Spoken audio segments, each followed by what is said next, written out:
স্বচ্ছ জলরাশির ওপর কমলা আভার ঢেউয়ের খেলা। পাহাড়ের মাঝে লুকিয়ে পড়েছে সূর্য। আবার দিনের বেলা চোখে পড়ে পাহাড়ের ভিন্ন এক দৃশ্য। পর্যটন নগরী রাঙামাটির প্রকৃতির এমন সুধা নিতে প্রতিনিয়ত ভিড় জমান লাখো ভ্রমণ পিপাসু। বছর জুড়ে লোকে লোকারণ্য হয়ে থাকে পলয়েল পার্ক, শুভলং ঝর্ণা, বালুখালী সহ বিভিন্ন দর্শনীয় স্থান।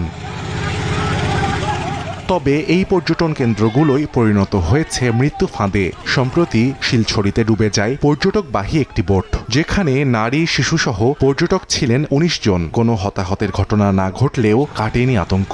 নৌকাডুবি সহ দুর্ঘটনা এড়াতে সংশ্লিষ্টদের দায়িত্বশীল হওয়ার প্রয়োজন মনে করেন স্থানীয়রা।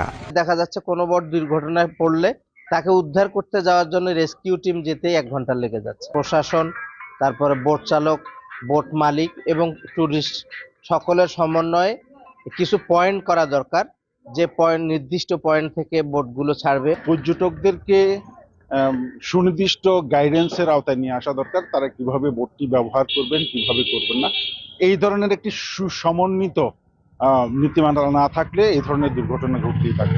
বোটের ধারণ ক্ষমতার অতিরিক্ত যাত্রী বহন এবং দক্ষ চালকের বিষয়টি নিশ্চিত করলে আমরা এই দুর্ঘটনাগুলো আমরা এড়াতে সক্ষম হব। পর্যটকদের সচেতনতা নিরাপদ ভ্রমণের পূর্ব শর্ত। পাশাপাশি সকলের সম্মিলিত প্রচেষ্টা দুর্ঘটনা এড়াতে ভূমিকা রাখবে বলে মনে করেন জেলা প্রশাসক।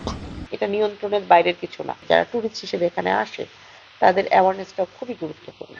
তারা মনে করে যে 1 দিন বা 2 ঘন্টার জন্য আমি বোট রাইড করছি, এই বিষয়গুলো নজর দিব কিনা, দিতে হবে।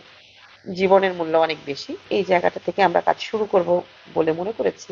গত 2 দশকে কাপ্তাই হ্রদে নৌকাডুবিতে মারা গেছেন অর্ধশতাধিক পর্যটক। সময় সংবাদ, রাঙামাটি।